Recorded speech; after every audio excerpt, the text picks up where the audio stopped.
Mister Rakib Hasan উনি যে বলেছেন যে আমি তালাক না দিয়ে ওনাকে বিয়ে করেছি, তো এটা সম্পূর্ণই মিথ্যে কথা।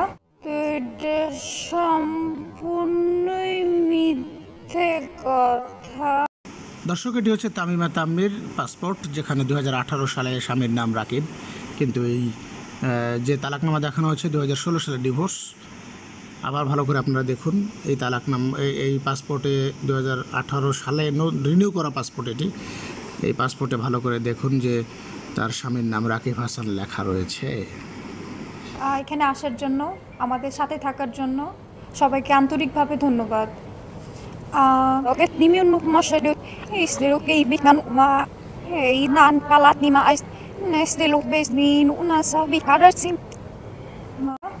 আমি তালাকটার জন্য অ্যাপ্লাই করি 2016, আর সেটা অ্যাপ্রুভ আসে 2017-এ। 17 সালে অ্যাপ্রুভ, অথচ এ মেয়ে 2018 সালে রিনিউ করা পাসপোর্টে তার স্বামীর নাম দিয়েছে রাকিব হাসান। এ মেয়ে কি সত্যি বলছে? তো উনি যেটা করছেন, এটা কেন করছেন সেটা আপনাদের সবারই হয়তোবা বোঝা হয়ে গেছে।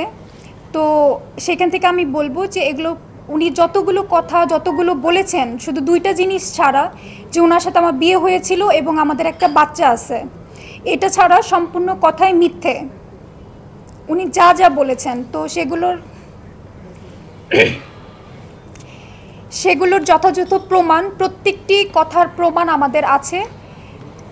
আরেকটা কথা আমি বিশেষভাবে উল্লেখ করতে চাই, তো বিভিন্ন ফেসবুক মাধ্যম, মিডিয়া, বিভিন্ন মাধ্যমগুলোতে আমাদের ফেক আইডি করে বিভিন্নভাবে যে ফেক নিউজগুলো দেওয়া হচ্ছে আমাদের বিষয়ে। অ্যাকচুয়ালি আমার কোনো ফেসবুক আইডি এখন অ্যাক্টিভ নেই, ইভেন দো নাসিরেরও নেই। নাসিরের একটা ফেসবুক পেজ আছে। আমাদের যদি কোনো কিছু জনগণকে জানাতে হয়, তো সেক্ষেত্রে আমরা আপনাদের মাধ্যমে, গণমাধ্যমকে জানিয়ে ওর ফেসবুকের ভ্যালিড পেজ থেকে এসে জানাবো। তো দয়া করে কারো কথা শুনে, কোনো কিছু শুনে এসব থেকে বিরত রাখুন, স্প্রেড করা থেকে। Thank you so much.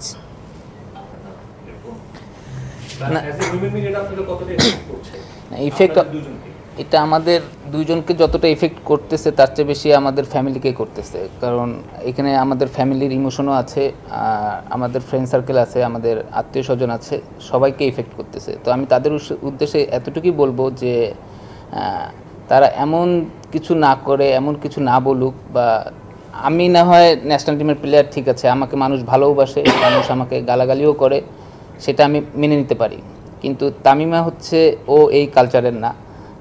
তো ওর জন্য এটা অনেক ডিফিকাল্ট। তো ওকে নিয়ে যেসব কথাবার্তা হচ্ছে সোশ্যাল মিডিয়ায়, যেসব ভিডিও মানে হেডলাইনে যেসব কথাবার্তা হচ্ছে, সো আমার মনে হয় না ও সেটা ভালোভাবে নিতে পারতেছে।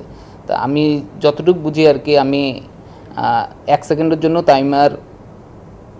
তামিমা থেকে কখনো আলাদা হয়নি, কারণ আমার এখন ভয় লাগতেছে যে ও যে কোনো একটা রং ডিসিশন নিতে পারে আর কি। তো আমি শুধু এতটুকুই বলবো যে এটা আজকে তামিমার সাথে হচ্ছে, এটা কালকে আপনার সাথে হতে পারে। আপনাদের সবারই মা বোন আছে। তো হ্যাঁ, ও ছোটোবেলায় বিয়ে করছে, ফাইন, ঠিক আছে, বিয়ে করতেই পারে, লাভ করতেই পারে, এটা স্বাভাবিক। তো ওর ওর কি হ্যাপি থাকার কোনো রাইটস নাই? ওর কি সুখে থাকার কোনো রাইটস নাই? অবশ্যই আছে। তো আমি সেই জিনিসটাকে আমি ওকে খুব ভালোভাবেই চিনি এবং আমি ওর লাইফের সব কিছুই জেনে শুনে আমি ওকে অ্যাকসেপ্ট করছি। তো এটাই শুধু আপনাদের কাছে কথা, যে নিউজই করেন না কেন, আপনারা যাই করেন না কেন, পুরোটা সত্যটা জেনে আপনারা নিউজ করেন। আমি যদি রং থাকি অবশ্যই আমাকে রং প্রমাণ করবেন, আমি যদি রাইট থাকি অবশ্যই আমাকে রাইট প্রমাণ করবেন। এটাই শুধু আপনাদের কাছে রিকোয়েস্ট, যে আপনারা সঠিকটা সবার সামনে তুলে ধরুন।